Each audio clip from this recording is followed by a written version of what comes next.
What's up, nerds? With part 2 of patch 2.0 coming soon in Honkai Star Rail, everyone's talking about Sparkle. Everyone's even talking about what's coming in patch 2.1 with Acheron, Aventurine, and Gallagher. So it's easy to forget. There are rerun banners in this game, and currently we have Dan Hung and Bibitur Lune, and soon to come we have the General, our General, Jing Yuan. So, is it worth pulling Jing Yuan in 2024? Let's talk about it. Let me tell you a tale of Mid-Yuan's past.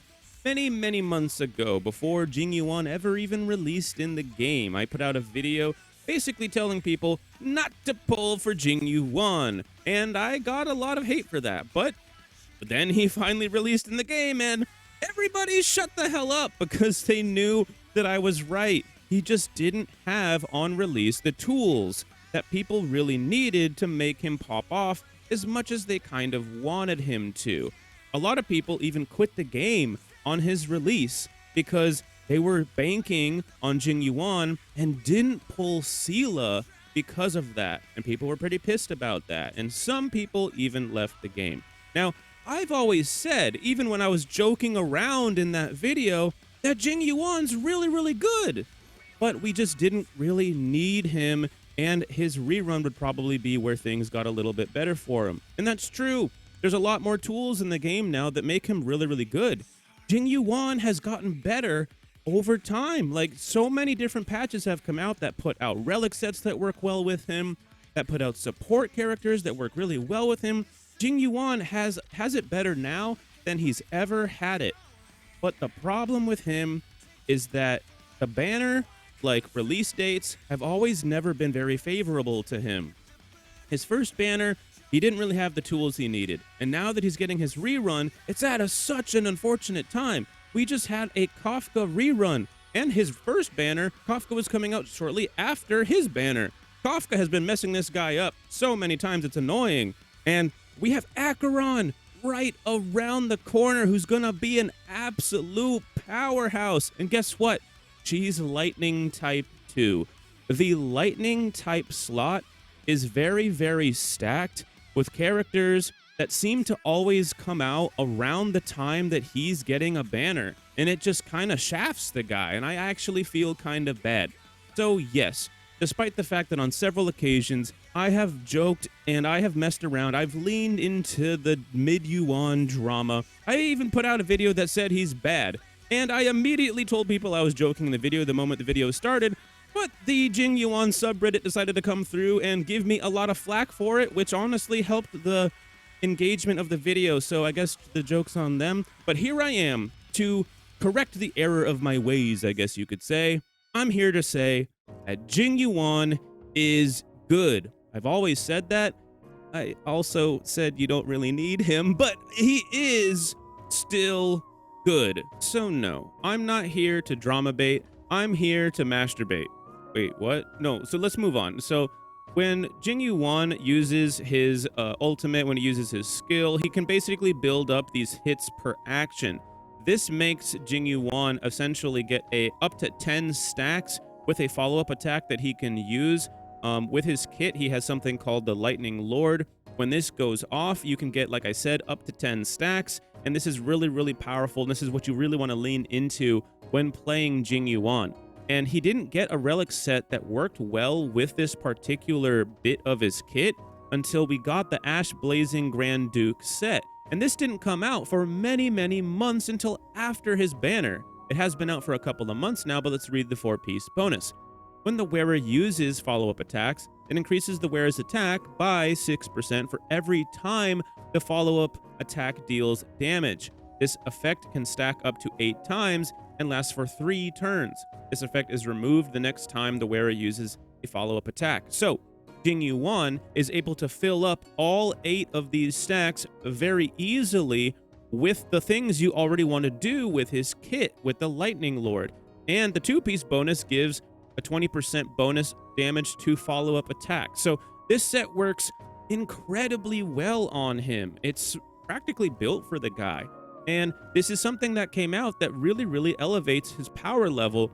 But unfortunately, like I was saying, this didn't release, in conjunction with his banner. It released way after. It's available now for his rerun, but I mean, they just didn't really set the guy up very well for his initial banner, and a lot of people just don't really feel like pulling him anymore because they feel like there's more flashy, fun characters now. Let's take a look at something else that makes him really good. Topaz is easily one of the most interesting characters in the entire game, and not just because she has one of the nicest outfits in the entire game that complement her juicy ass, but she has this really interesting ability attached to her skill and when you enter combat where she applies proof of debt to enemies, right? And proof of debt on an enemy means that that enemy will receive increased damage from follow-up attacks, which is something that Jing Yuan just so happens to do very well. If you stack that huge multiplier, like I said, on this enemy, it's going to deal a ton of damage. And with Topaz on the same team, you get an increased damage bonus for this. And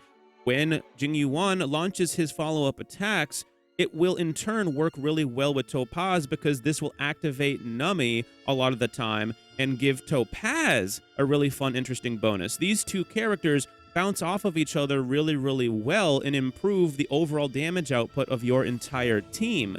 Topaz is easily one of the most interesting and fun sub-DPS characters in the game, and she just so happens to improve the power level of Jing Yuan. And if you are running the very fun combo between Jing Yuan and Topaz, you're going to want to run somebody like Ruan Mei here, who is easily the best dual DPS support in the entire game. She gives you a ton of overall damage, and she spreads it across the entire team.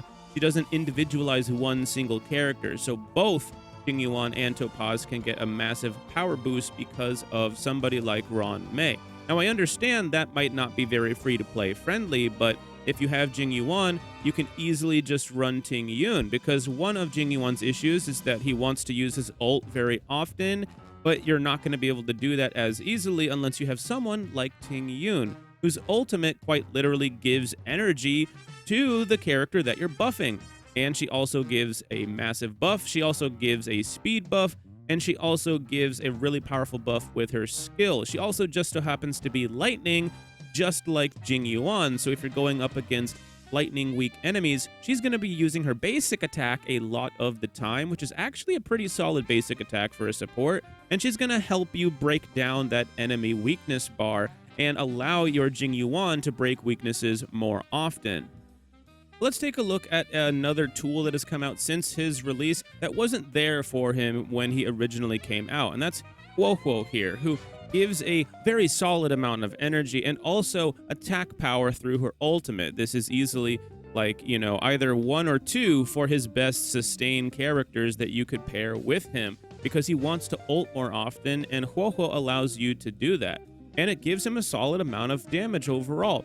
But if you also have a light cone such as this here, post-op conversation, which gives her more energy regeneration rate, she can get her ult faster, and in turn, that will give Jing Yuan his ult faster too. This is easily one of the best tools that has come out since his release that wasn't there at the beginning. He keeps getting better and better as time goes on, and it's easy to overlook that because of all the new flashy characters that have come out, but Jing Yuan keeps getting better.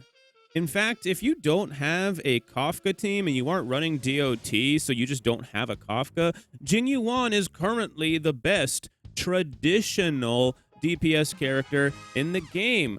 Let's be honest, Kafka is not a traditional DPS, so that's very specific, I understand, but it doesn't change the facts. Now, to be fair, Acheron is coming out very, very soon, and I have a feeling that she's probably going to be like the most high value character in the game when she releases, but she's not exactly going to be super free to play friendly. I made a video about this just the other day. Check the pinned comment and description below if you're interested on that, because Acheron is a lightning type character. And so it just kind of screws over Jing Yuan over and over and over again, that every single time he gets, you know, new things, when he actually gets his banner and you can finally pull for him, he unfortunately gets shafted by these other characters that are literally coming out around the same time as him.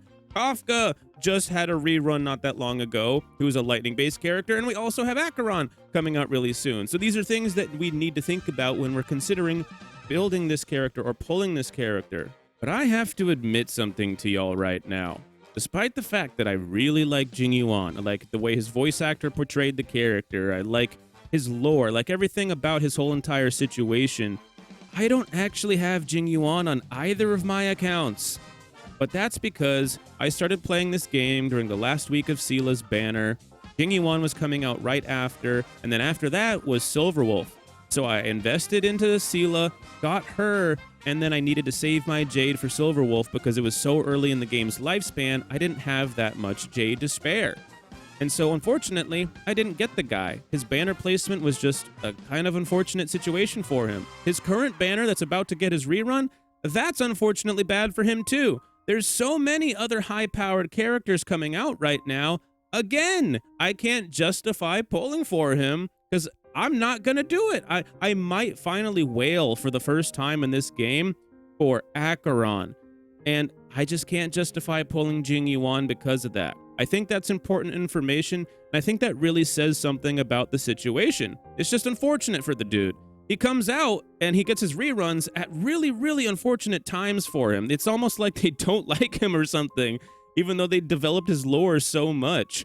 It's so weird. It's really weird to me that they did it this way. I think they could have spanned it differently. I think there are moves they could have made to, like, make his banner make more sense. Like, release Jing Yuan after Acheron, so that if you don't have a really good lightning unit by the time Acheron releases, Kafka already got a rerun, Acheron got her first banner, and now if you want a lightning-based character, you can get Jing Yuan. That's what I think they should have done, but that's not what's happening right now. And so I think that's very valuable. So should you pull Jing Yuan in 2024? I hate to say this, despite the fact that I'm a proprietor and a lover of Jing Yuan, I'm gonna have to say probably not. And that hurts to say, but I think that's the truth. I think that's the right play to make. However, don't listen to me. If you like the character, Waifu or Husbando over meta, pull who you like and screw the rest. Don't let some idiot on YouTube tell you what to do.